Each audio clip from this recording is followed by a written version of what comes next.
අද මම කතා කරන්න බලාපොරොත්තු වෙන්නේ සමාජ රෝගයක්. එහෙම නැත්නම් ලිංගිකව බෝවන රෝගයක් වන සිපිලිස් රෝගය ගැන. සිංහලෙන් මෙම රෝගයට කියන්නේ උපදංශය කියලා. අපට තිබුණත් නැතත් මෙවැනි රෝග ගැන අප සියලු දෙනාම දැනුවත් වීම ඉතාමත්ම වටිනවා. මෙවැනි රෝග වලින් ආරක්ෂා වී සිටීමටත් යම් රෝග ලක්ෂණයක් දුටු විට කුමක් කළ යුතුද යන්න තීරණය කිරීමටත්. ඒ නිසා මෙම වීඩියෝව ඔබට කොතරම් වැදගත්ද කියා අවසානයේදී ඔබට වැටහෙවි. සිපිලිස් රෝගය වැළඳෙන්නේ ට්‍රිපොනීමා පැලිඩම් කියන බැක්ටීරියාවක් නිසා. මෙම බැක්ටීරියාව ස්පයිරොකීට් කාණ්ඩයේ බැක්ටීරියාවක් නිසා අන්වීක්ෂයෙන් පරීක්ෂා කරන විට දිගටි ස්පයිරල් හැඩයක් තමයි තිබෙන්නේ. මේ ඔබට පේන්නේ එම බැක්ටීරියාව. දිගටි ස්පයිරල් හැඩයේ බැක්ටීරියාව අන්වීක්ෂයෙන් පේන ආකාරයට. මෙම බැක්ටීරියාව ශරීරයට ඇතුල් වන තැන සමේ ගැඹුරු තුවාලයක් හදනවා. එය බැක්ටීරියාව ඇතුල් වෙලා දින 9ත් 90ත් අතර කාලය තුල සිදුවෙන්න පුළුවන්. සාමාන්‍යයෙන් මෙම තුවාලය හැදෙන්නේ පුරුෂ ලිංගයේ. එහෙම නැත්නම් යෝනි මාර්ගයේ විවරයේ. එහෙමත් නැත්නම් යෝනි මාර්ගයේ ඇතුලේ. මෙම තුවාල මුද මාර්ගයේ වටේ, මුද මාර්ගයේ ඇතුළත, ඒ වගේම ඊටත් ඇතුළතින් රෙක්ටම් එකේ බිත්තිවල පවා මෙම තුවාල ඇති වෙන්න පුළුවන්. ඒ වගේම කට ඇතුලේ, දිවේ සහ තොල්වලත් මෙම තුවාලය හැදෙන්න පුළුවන්. මෙම රෝගියාගේ කටේ යටතොලේ හැදිච්ච තුවාලයක් තමයි මම මේ ඔබට පෙන්වන්නේ. මෙන්න මේ ආකාරයේ තුවාලයක් තමයි කටේ හැදෙන්නේ. මෙවැනි ආකාරයේ තුවාල තමයි ශරීරයේ අනෙකුත් තැන්වලත් හැදෙන්නේ. මෙලෙස තුවාලයක් ඇතිවීම මෙම රෝගයේ පළමු අවධිය ලෙස සලකනවා. මෙය තරමක් ගැඹුරු තුවාලයක්. ඒ වගේම තුවාල කිහිපයක් ඇති වෙන්න පුළුවන්. මෙහි විශේෂත්වය තමයි තුවාලයේ වේදනාවක් දැනෙන්නේ නැහැ. තුවාලයත් සමග ඉකිලිවල වසා ගැටි ඉදීමක් තිබෙන්න පුළුවන්. මෙම තුවාලයේ තිබෙන ඊළඟ විශේෂ ලක්ෂණය තමයි ඉබේම මෙම තුවාලය නොපෙනී යනවා. මේ ඉබේම නොපෙනී යන නිසා එය සුවවීමක් ලෙස හැඳින්විය නොහැකි මන්ද බැක්ටීරියාව ශරීරයේ තවදුරටත් වර්ධනය වීම සිදු වෙනවා. තුවාලය නොපෙනී ගියාට බැක්ටීරියාව ශරීරයෙන් තුරන් වෙන්නේ නැහැ. මෙහෙම තුවාලයක් දුටු විට ඔබ සමහර විට තුවාල සඳහා කරන ප්‍රතිකර්ම කරනවා. එම ප්‍රතිකර්මවල තිබෙන සාර්ථකත්වය නිසා නෙවි තුවාලය ප්‍රතිකාර කළත් නොකළත් ඉබේම යටපත් වෙනවා. තුවාලය සුව වූ අයයි සිතා ඔබ ඊතා සතුටටපත් වෙනවා. නමුත් රෝග විනිශ්චය කිරීමට තිබූ අවස්ථාවක් මින් මගහැරී යනවා. මේ හේතු නිසා තමයි කියන්නේ තුවාලයක් වුවත් වෛද්‍යවරයෙකුට පෙන්විය යුතුයි කියලා. ඔබට හැමේ තුවාලයක් ලෙස පෙනෙන දෙය වෛද්‍යවරයෙකුට වෙනත් දරුණු රෝග ලක්ෂණයක් හඳුනා ගැනීමට තිබෙන ලක්ෂණයක් වෙන්න පුළුවන්. සමහර තුවාල ඔබට තුවාලයක් ලෙස පෙනුනට ඇත්තටම එය තුවාලයක් නෙවි. ඇත්තටම එය දදයක්. එසේත් නැත්නම් දීර්ඝකාලීන සමේ රෝගයක ලක්ෂණයක් හෝ මෙවැනි බැක්ටීරියා ආසාදනයක ප්‍රතිඵලයක්. එහෙම නැත්නම් දීර්ඝකාලීන රෝගයක ප්‍රතිඵලයක් හෝ කලාතුරකින් පිළිකා තත්වයක් වත් විය හැකියි. මේ නිසා ශරීරයේ තුවාලයක් ඇතිවත් ඔබ රෝග විනිශ්චය කරන්න එපා. වෛද්‍යවරයෙකු ලවා රෝග විනිශ්චය කරගන්න. වෛද්‍යවරයෙකුට රෝගයක් පෙන්වීමේ අරමුණු 3ක් තිබෙනවා. පළමු අරමුණ තමයි රෝගය නිට්ටාවටම සුවපත් කර ගැනීම. දෙවැනි වැදගත් අරමුණ පවතින තත්වය දීර්ඝකාලීන දරුණු රෝග තත්වයක පෙර නිමිත්තක්ද නැද්ද යන්න රෝග විනිශ්චය කිරීම. තුන්වෙනි අරමුණ තමයි පසුකාලීන බලපෑම් වලින් තොරව දීර්ඝකාලීන සුවයක්, සැබෑම සුවයක් ළඟා කර ගැනීම. වීඩියෝ අවසානයේ ඔබට වැටහෙවි අඩු දැනුමෙන් රෝග විනිශ්චය කිරීම කෙතරම් බරපතල කාරණයක්ද කියලා. ඒ නිසා මෙවැනි තත්වයකදී ඔබටම ප්‍රතිකාර කරන්න එපා. වෛද්‍යවරයෙකු ලවා ප්‍රතිකාර ලබා ගන්න. නැතහොත් රෝග විනිශ්චය වළකා දැමීමක් තමයි ඔබ කරන්නේ. ඒ වගේම රෝගය සංගවන්න එපා. වෛද්‍යවරයාට ඇත්ත කියන්න අය වෙන්නත් එපා. වෛද්‍යවරයා රෝගියෙකුගේ රහස් රකින්න බවට දිවුරා පොරොන්දු වී තිබෙන්නේ. ස්වාමි පුරුෂයා පවසන දේ එම භාර්යාවටවත්, භාර්යාව පවසන දේ එම ස්වාමි පුරුෂයාටවත් වෛද්‍යවරයා පවසන්නේ නැහැ. එපමණක් නෙවෙයි, වෛද්‍යවරයා රෝගීන් පිළිබඳ තොරතුරු වෛද්‍යවරයාගේ භාර්යාවට හෝ පවුලේ අයට පවසන්නේත් නැහැ. ඒ සඳහා නීති තිබෙනවා. ඒ වගේම ආචාර ධර්ම පද්ධතියක් තිබෙනවා. ඒ වගේම රෝගී තොරතුරු නිරාවරණය නොකිරීමට ඔවුන් දැඩි පුහුණුවකට ලක් වෙලා තිබෙනවා. ඒ නිසා සියලු තොරතුරු නොසඟවා පවසන්න. ඔහු ඔබේ මිතුරෙක් යයි සලකා කටයුතු කරන්න. ඒ වගේ තොරතුරුත් අපට බොහෝ වැදගත් වන නිසා දැනුවත් කළේ අපි නැවතත් රෝගය දෙසට යොමු වෙමු. රෝගයේ පළමු අවස්ථාව පළමු අවධිය ගැන තමයි අපි කතා කරමින් සිටියේ රෝගී ඇතිවන තුවාලය සම්බන්ධව. රෝගී අයෙකුගේ තුවාල වූ සම නිරෝගී අයෙකුගේ එවැනි සිනිඳු හමක ගෑවුණු විට නිරෝගී තැනැත්තාට රෝගියාගෙන් බැක්ටීරියාව ඇතුල් වෙනවා. ඒ ඇතුල් වන ස්ථානයේ නිරෝගී කෙනාටත් මෙවැනි තුවාලයක් ඇති වෙනවා. මතක තබා ගන්න මෙම තුවාලය ඔබට පෙනෙන ස්ථානයක නොතිබෙන්න පුළුවන්. යෝනි මාර්ගයේ ඇතුලේ, ගුද මාර්ගයේ ඇතුලේ, ගුද මාර්ගයටත් ඇතුලෙන් තිබෙන තුවාල, මුඛයේ ඇතුලේ තිබෙන තුවාල සමහර විට ඔබට කොහෙත්ම නොපෙනී යන තුවාල වෙන්න පුළුවන්.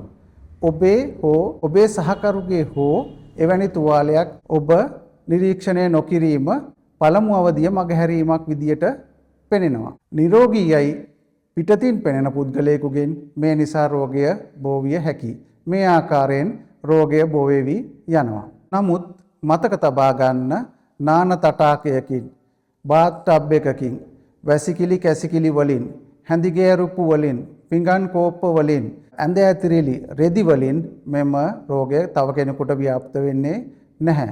ඒ නිසා සාමාන්‍ය සමාජ ඇසුරක් පවත්වා ගැනීමට කිසිදු බාධාවක් මෙම රෝගයෙන් එල්ල වෙන්නේ නැහැ. හොඳයි, මම කලිනුත් කිව්වා මෙම තුවාලය පළමු අවධිය තුවාල වලට ලබා දෙන ඖෂධ වලින් සුවපත් වෙන්නේ නැහැ. එය නොපෙනී ගොස් දෙවන අවධියට පත් වෙනවා. දෙවැනි අවධියේදීත් රෝග විනිශ්චය කර ගැනීමේ පහසුව තකා මෙම බැක්ටීරියාව අපට යම් ඉඟි රෝග ලක්ෂණ ලබා දෙනවා. ඉදී වඩාත්ම පොදුවේ දක්නට ලැබෙන ලක්ෂණය තමයි ඇඟ පුරාම හැදෙන කුෂ්ඨයක්. මුහුණේ, පපුවේ, පිටේ, අත්පාවල, ඒ වගේම යටිපතුල්වල අත්ලේ පවා මෙම කුෂ්ඨය හැදෙන්න පුළුවන්. මේ ගැන ඉගෙන ගත්තේ නැති කෙනෙක් මෙම කුෂ්ඨය දිහා බැලුව විට දක්නට ලැබෙන්නේ පැපොල රෝගයේදී දක්නට ලැබෙන කුෂ්ඨය වගේ. ඔබට පෙනෙන කුෂ්ඨය පැපොල රෝගයේ ඇතිවන කුෂ්ඨයක් ආකාරයෙන් ඔබ දකීවි. බලන්න එහි මුළු ඇඟ පුරාම මේ වගේ කුෂ්ඨයක් ඇතිවිය හැකියි. බොහෝ දෙනෙක් මෙම රෝගය පැපොල රෝගයයි උපකල්පනය කරනවා. සමහරු පැපොල රෝගයට ලබා දෙන ඖෂධ බීලා පාඩුවේ ඉන්නවා. තවත් සමහරු එහෙමවත් බෙහෙත් ගන්නෙ නැහැ.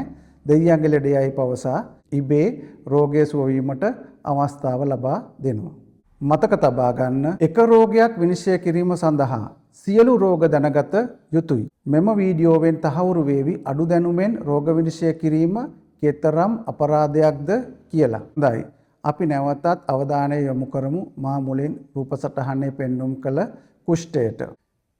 මෙම කුෂ්ඨය සමග වසා ගැටිති ඉදිවීමක් තිබෙන්න පුළුවන්.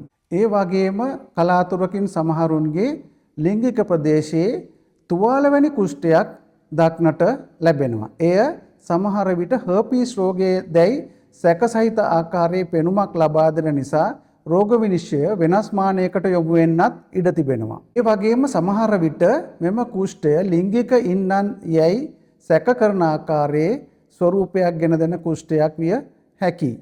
ඒ වගේම මේ කුෂ්ඨය සමග උණ හන්දිපත් වේදනාව ඇතිවිය හැකියි. හොඳයි. මේ කුෂ්ඨයට මොකද වෙන්නේ?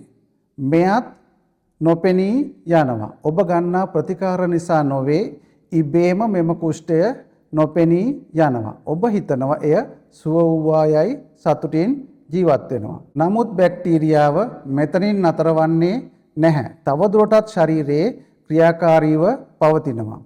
කුෂ්ඨයට නිසියාකාර ප්‍රතිකාර නොගැනීමෙන් රෝග විනිශ්චය සඳහා ලබා දුන් දෙවන අවස්ථාවත් ඔබ අහිමි කර ගන්නවා. දැන් මෙම රෝගියා ඊළඟ අවස්ථාවට පිවිසෙනවා. එහිදී කිසිදු රෝග ලක්ෂණයක් පෙන්눔 කරන්නේ නැහැ. ගුප්ත අවධිය ලෙස අපය හඳුන්වනවා. නමුත් බැක්ටීරියාව ශරීරයේ විවිධ පටක තුලට ඇතුල් වෙනවා. මොළයට, ස්නායු පද්ධතියට, පේශිවලට, අස්ථිවලට, කාටිලේජවලට, හෘද වස්තුවට, ඇස් දෙකට, කන් දෙකට ආදී ඔබගේ ශරීරයේ ඕනෑම ස්ථානයකට මෙම බැක්ටීරියාව ඇතුළු වෙන්න පුළුවන්. ඇතුළු වී ඒව පටක විනාශ කරනවා. ඒ වගේම කාදනයකට ලක් කරනවා. තුන්වන අවධියෙන් පසු ඇතිවන අවධියේදී රෝග ලක්ෂණ බාහිරයට පෙන්눔 කරන්නේ නැහැ. නමුත් ඔබේ ශරීරයට යම් හානි ඔබ නොදන්නා හානි සිදුවෙමින් පවතිනවා. ස්නායු පටකයට ඇතුල් වන බැක්ටීරියාව මොළේ සහ ස්නායු කාදනය කරනවා. එවිට ස්නායු ක්‍රියාකාරීත්වය අකර්මණ්‍ය වෙනවා. සමහර පේශි වැඩ කරන්නේ නැතුව අකර්මණ්‍ය වෙලා යනවා. ඔබට ඇවිදීමට අපහසුතාව ඇති වෙන්න පුළුවන්. මොළයේ සමහර කොටස් විනාශ වීමෙන් මතකය නැති වෙන්න පුළුවන්. ඒ වගේම තීරණ ගැනීමේ හැකියාව දක්ෂතාවය අහිමි වෙන්න පුළුවන්. ඇස්වලට ඇතුල් වන බැක්ටීරියාව ඇසේ විවිධ ප්‍රශ්න ඇති කරලා අවසානයේදී අන්ධභාවය පවා ඇති කරන්න පුළුවන්. අන් දෙකට ඇතුල් වන බැක්ටීරියාව ඇසීම දුර්වල කරලා බිහිරිභාවය පවා ඇති කරන්න පුළුවන්. හෘදය වස්තුවේ පටක කාදනය කරලා හෘදය වස්තුවේ පෙර නොතිබූ සිදුරු ඇති කරන්න පුළුවන්. ඔබේ කන් පෙත්තේ නහසයේ කාටිලේජ තිබෙන්නේ. මේ කාටිලේජ වගේම අස්ථිත් කාදනය කරන්න පුළුවන්. එලෙස අස්ථි දුර්වලතා පවා ඇති වෙන්න පුළුවන්. අවසානයේදී මරණය පවා ළඟා කර දෙනවා. මෙම ඡායාරූපයේ සිටින පුද්ගලයා දෙස බලන්න. ඔහුගේ කන් පෙත්තේ හැඩය විකෘති වී ඇති ආකාරය ඔබට පෙනේවි. නමුත් ඔහුට එය දැනෙන්නේ නැහැ. ඒ වගේම ඔහුගේ නළලේ අස්ථි අඩුයි. ඒ අස්ථි කාදනය වෙලා. ඒ වගේම ඇහි බැමට ඇතුළතින් තිබෙන අස්ථි කාදනයට ලක් වෙලා. ඔහුගේ නහසය දෙස බලන්න. නහසේ තිබෙන කාටිලේජ කාදනයට ලක් වෙලා නහසය විරූපී වෙලා. ඔහුට සමහර විට මෙය කිසිදු රෝග ලක්ෂණයක් නොවෙන්න පුළුවන්. මෙලෙස බැක්ටීරියාව ශරීරය තුළ වසර ගණනාවක් සමහරට අවුරුදු 20-30 මෙම ශරීරය තුළ බැක්ටීරියාව ඉඳමින් මෙවැනි විනාශයක් සිදු කරනවා. සමහරට එම රෝගීන්ට ඒ පිළිබඳව අවබෝධයකුත් නැහැ. ඔබ දන්න මෙවැනි බැක්ටීරියා රෝග තිබෙනවා. ලාදුරු රෝගය, ෂෙයර් රෝගය, බැක්ටීරියා රෝග. ඉතා දීර්ඝ කාලයක් ශරීරයේ මෙම බැක්ටීරියාවන් ජීවත් වෙමින් මුළු ශරීරයම විනාශ කොට ජීවිතේ එපා කොට මරණය ළඟා කර දෙනවා. මේ එවැනි තවත් බැක්ටීරියාවක්. ඊළඟට ඔබ මතක තබා ගත යුතු වැදගත්ම කාරණය තමයි මෙලෙස විනාශ වන පටක, මෙලෙස කාදනය වන පටක නැවත ඉබේ පිළිසකර වෙන්නේ නැහැ. මෙම හානි උදාවන තෙක් රෝගය සංගවා සිටීමෙන් ඔබට අවසානයේදී මෙම අඩුපාඩු සමග ජීවත් වෙන්න සිද්ධ වෙනවා. සමහරට හෘද වස්තුවේ සිදුරක්, ඉතා ලොකු සිදුරක් නිසා ඔබේ ජීවිතය අහිමි වෙන්න පුළුවන්. ඒ නිසාම මෙම රෝගය හැකි මුල්ම අවස්ථාවේදී රෝග විනිශ්චය කිරීම ඉතාමත්ම වැදගත්. එහෙම නැත්නම් සිදුවෙන්නේ විශාල විනාශයක් බව ඔබට වැටහෙනවා ඇති. මෙම රෝගය ගර්භණී මවකට තිබුණොත් මෙම බැක්ටීරියාව කුස තුලදීම කලලය තුලට ඇතුල් වෙනවා. එම නිසා සියලුම මව්වරුන් පූර්ව ප්‍රසව සායනවලදී VDRL නමින් හැඳින්වෙන රුධිර පරීක්ෂණයකට යොමු කරනවා මෙම රෝගය තිබේද නැද්ද කියලා සොයාගන්න. එහිදී මෙම රෝගයෙන් පෙළෙන මව්වරු අපිට හමු වෙනවා. දරුවට මෙම බැක්ටීරියාව එහෙම නැත්නම් කලලයට මෙම බැක්ටීරියාව ඇතුළු වීමෙන් කුමක් සිදුවේවිද? ගබ්සා වීමක් සිදු වෙන්න පුළුවන්. ඒ වගේම මලදරු උපතක් සිදු වෙන්න පුළුවන්. ජීවත්ව ඉපදුනොත් දරුවා සංජානීය ආබාධ සහිතව මෙලොව එළිය දකින්න පුළුවන්. දත්වල අඩුපාඩු, පේශි පටකවල අඩුපාඩු, මොළයේ අඩුපාඩු, ස්නායුවල අඩුපාඩු, හෘද වස්තුවේ අඩුපාඩු සහිතව දරුවෙක් මෙලොවට බිහි වෙන්න පුළුවන්. ඒ වගේම ඇස්වල, කන්වල දුර්වලතා සහිතව ඉපදෙන්න පුළුවන්. එවැනි සංජානීය ආබාධ සහිතව දරුවන් බිහි විය හැකි එකම රෝගී තත්ත්වය මේ නොවන නිසා එවැනි දරුවන් කෙරෙහි, එවැනි මව්වරුන් කෙරෙහි වැරදි කෝණයකින් බලන්න පුරුදු වෙන්න එපා. ඒ සියලු අවස්ථා මේ රෝගය නිසා සිදු වූ අයයි ඔබ තීරණය කරන්න එපා. ඉතා අහිංසක දෙමව්පියන්ට සංජානීය ආබාධ සහිත දරුවන් බිහි වෙනවා. ඒ නිසා ඔවුන්ට අගෞරව කරන්න එපා. ගර්භණී මව්වරු පැමිණෙන මුල්ම සායනවලදී මෙම රුධිර පරීක්ෂණය සිදු කරන නිසා බොහෝ දුරට මෙම රෝගය දරුවන්ට ව්‍යාප්ත වීම අවම කරලා තියෙන්නේ. ඒ නිසා සංජානීය ආබාධ මෙම රෝගය නිසා දරුවන්ට වැළඳීමට තිබෙන ඉඩ ඉතාමත්ම අඩුයි. අපගේ සෞඛ්‍ය සේවා ලොව ඉතා දියුණු රටවල් වල සෞඛ්‍ය සේවාවන් හා සම තත්ත්වයේ සමහර විට ඊටත් වඩා උසස් තත්ත්වයේ පවතිනවා. ඒ නිසා දරුවන්ට මෙම රෝගය නිසා යම් හෝ අඩුපාඩුවක් සිදුවීමට තිබෙන අවස්ථා සියල්ල ඒ මගින් අවහිර කරලා තිබෙන්නේ. ඒ නිසා ඔබ බිය විය යුතු නැහැ. නමුත් දැනුවත් වීමේ අවශ්‍යතාවය මත අපි මේ පිළිබඳව දැනුවත් වෙමු. දරුවෙකුට කුස තුලදීමම බැක්ටීරියාව ඇතුළු වී සංජානීය ආබාධ ඇති නොවි දරුවා බිහි වූවොත් කුමක් සිදු වේද? සමහර විට කිසිදු රෝග ලක්ෂණයක් නොමැතිව දරුවා බිහි වෙන්න පුළුවන්. බිහි වී ටික කාලයකට පසු ඇස් කන්වල දුර්වලතා ඇති වෙන්න පුළුවන්. මරණය පවා ඇති වෙන්න පුළුවන්. මෙම රෝගය නිට්ටාවටම සුව කරන්න පුළුවන්ද? ඔව්. සම්පූර්ණයෙන්ම 100%ක්ම සුව කරන්න පුළුවන්. නමුත් රෝගය සුව කරන අවස්ථාව වනතෙක් සිදු වූ හානිය නැවත පිළිසකර කිරීමට නොහැකි වෙන්නත් පුළුවන්. රෝගය නිට්ටාවටම සුව කළ පසු බැක්ටීරියාව සම්පූර්ණයෙන්ම ශරීරයෙන් ඉවත් කළ පසු සංකූලතා ඇතිවීම ඇන හිටිනවා. නතර වෙනවා. ඉන්පසු සංකූලතා තවදුරටත් වර්ධනය වෙන්නේ නැහැ. නමුත් මෙම රෝගය සුවපත් කිරීමට නිසියාකාරව ප්‍රතිකාර ගැනීම ඉතාමත්ම වැදගත්. ඔබ සියලු දේ සංගවා ආවාට ගියාට ප්‍රතිකාර ගතහොත් සියලු දේ වෙනස් වෙන්න පුළුවන්. මෙම රෝගයේදී ඔබ ලබාගත යුත්තේ හොඳම ප්‍රතිකාර. අප සාමාන්‍යයෙන් මේ සඳහා එන්නතක් භාවිතා කරනවා. එන්නත ලබා දී අවසන් වූ පසු දැන් ඉතින් යන ආකාරයේ ප්‍රතිකාර ක්‍රමවේදයක් නෙවි අනුගමනය කරන්නේ රෝගියා එන්නත ලබා දී අවසන් වූ පසු ප්‍රතිකාර අවසන් වූ පසු නැවත ගෙන්වාගෙන රුධිර පරීක්ෂණ සිදු කරමින් එම රෝගය සුව වූවාද හරියටම සුව වූවාද භාගයට සුව වූවාද බැක්ටීරියාව සම්පූර්ණයෙන්ම ශරීරයෙන් ඉවත් වූවාද යන ආකාරය නිරීක්ෂණය කරමින් ප්‍රතිකාර කරන ක්‍රමවේදයක් තමයි තිබෙන්නේ. වෛද්‍යවරයා ඔබට එන්න යයි දිනදී ප්‍රකාශ කළ විට ඒ નિયમિત දිනට වෛද්‍යවරයා හමු වීමට යාම ඉතාමත්ම වැදගත්. මෙලෙස මාස ගණනාවක් පුරාවට පසු විපරම් කිරීම සිදු කරනවා. ඔබ ලබාගත යුත්තේ හොඳම ප්‍රතිකාර ක්‍රමවේදය. මේ සඳහා ලිංගික රෝග සායනයකට යා යුතුයි. එසේ නොමැතිනම් ලිංගික රෝග පිළිබඳව විශේෂඥ වෛද්‍යවරයෙක් හමු වීමට යා යුතුයි. නැවත කියනවා.